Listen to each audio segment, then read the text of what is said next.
Finance Minister of the Democratic Republic of Congo, Monsieur Nicolas KAZADI, to the stage for our fireside chat.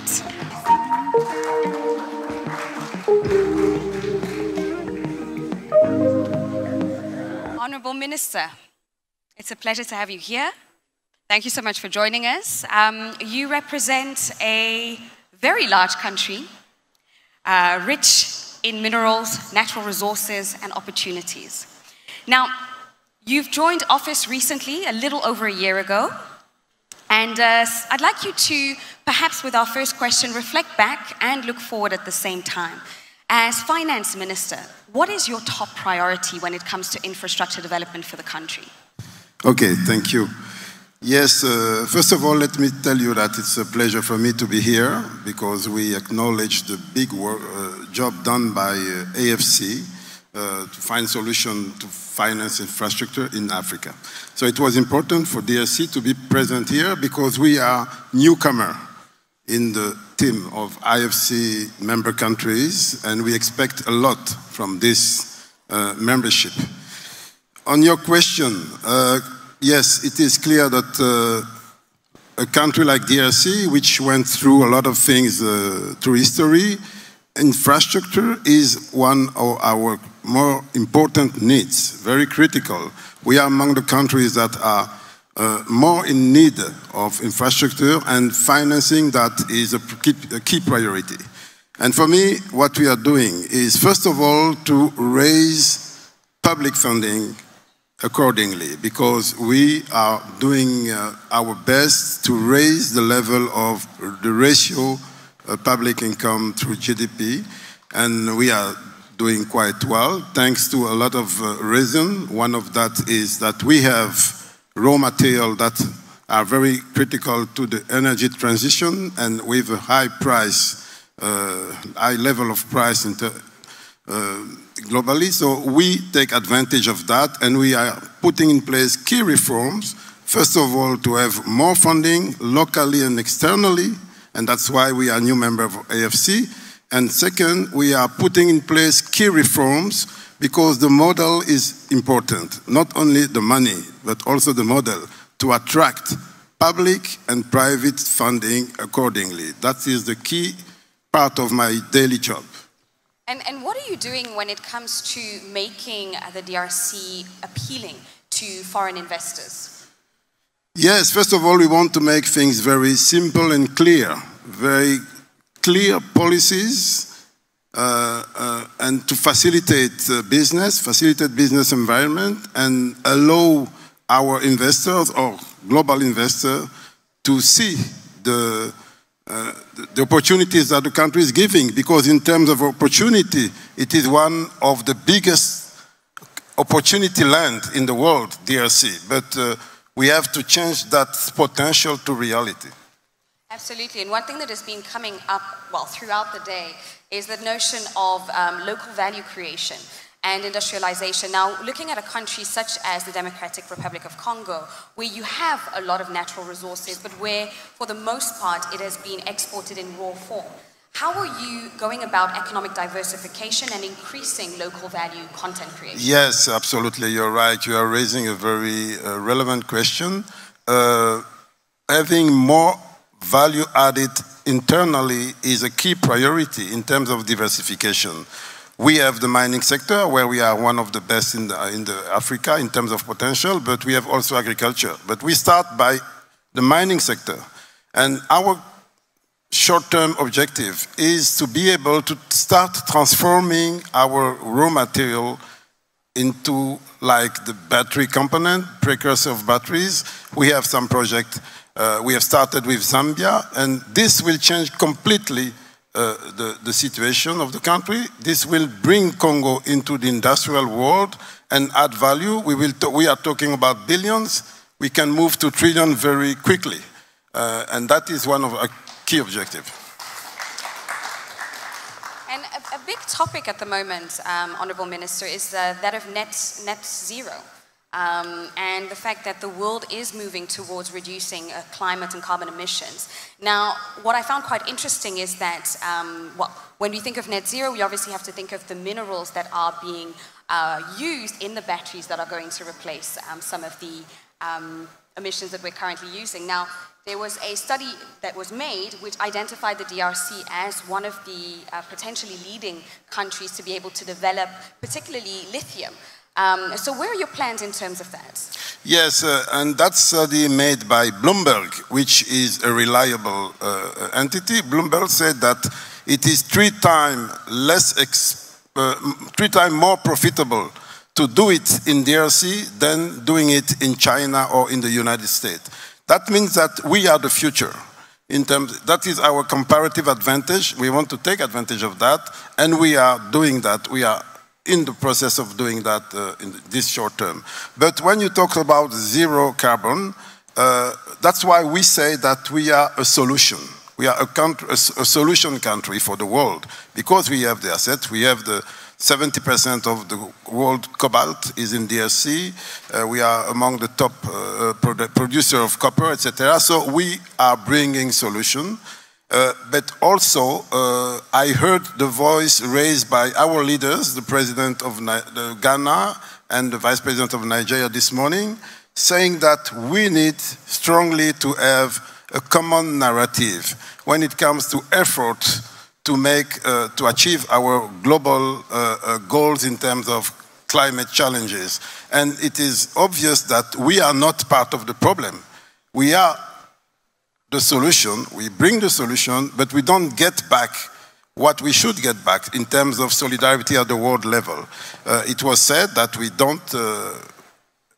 we are not among those who have spoiled the climate, but we are suffering from that, and we don't get enough funding. So access to funding is a key priority. Should be seen as a global challenge and a global objective. Otherwise, we will miss our objective on climate.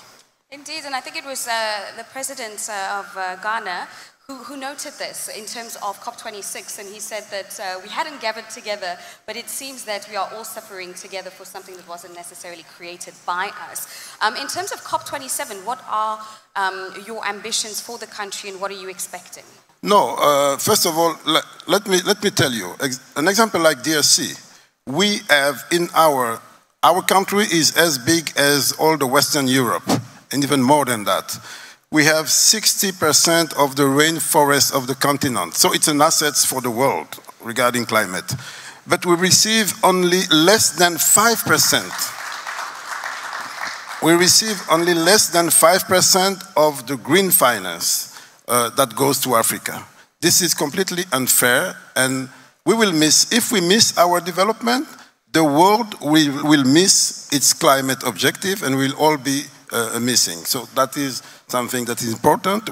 Things should be seen differently. So this is linked to the notion of risk that we discussed earlier, and how capital is being distributed onto the continent. How do you feel about the risk premium associated with your country, and what are you doing to improve it? This is also something very unfair that we all face. But what I see is that some people from what we call the new world, they come to understand that this risk premium that they are putting on us is completely unfair. It is not to their advantage, because we are the place where you have perspective, where you have opportunities that you don't have in the Western world. So I think things are moving, things are changing, and I hope that it will continue to change. But for the time being, we are struggling to make this message, to raise that voice so that people understand. Do you feel that a united voice would be stronger? Absolutely, absolutely. And also, you know, coming here was also important. Why? Because AFC is the kind of response that we are giving as African.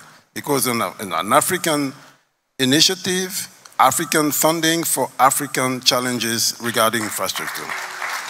Absolutely, absolutely, no doubt about that.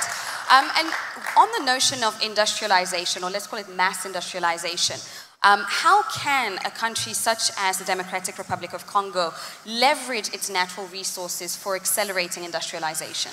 Yes, for the time being, our comparative advantage is mainly on the assets that we have. But we should improve that comparative advantage to, on our human capital.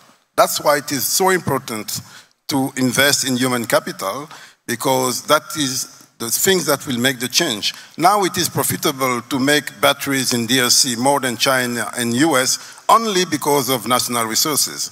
But at a certain time, we will need to have people well trained, and that is why our president has put an emphasis on investing in human capital, making free education a reality, etc., etc.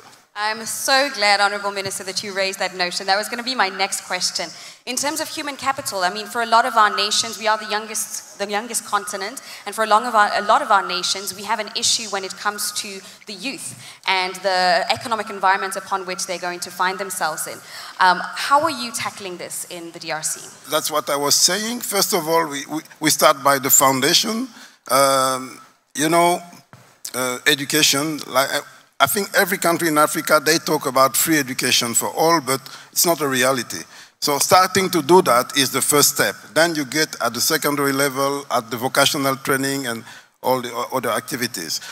And entrepreneurship, which is key, because the future of employment is entrepreneurship indeed. So, and people should change their way of seeing things, and we have to prepare our youth in that regard. That's something that we don't do enough, I think, at the African level. And also, if you want to have entrepreneurs, you need funding, you need some infrastructure, you need water, you need energy, which are critical. And on energy, we need to fill the gap. Africa is too much behind, left behind in terms of access to energy, and you cannot do anything if you don't have energy, if you don't have finance. And in terms of capital allocation for the country, when it comes to developing the skills required for those industries that you identified, so notably the mining industry, as well as the new metals, how are you allocating this? Yes, we are working hard to be able to fund our key areas where we need skills, but it is clear that this is also a matter of solidarity at the world level. Otherwise, we will never be able to make it. So, because we are too much behind, so we need solidarity. And that is where we want to put our, the most important direction of our collaboration, our, how do you say it, cooperation with the world, yes. Thank you so much, Honourable Minister. I believe that our time is now due. I appreciate your time. Thank you so much for joining us today. I'm now going to, can we have a round of applause for the Finance Minister of the Democratic Republic of Congo, His Excellency Nicolas KAZADI, representing the Presidency. Thank you very much. Please, another warm round of applause for His Excellency Nicolas KAZADI, Finance Minister, Democratic Republic of Congo.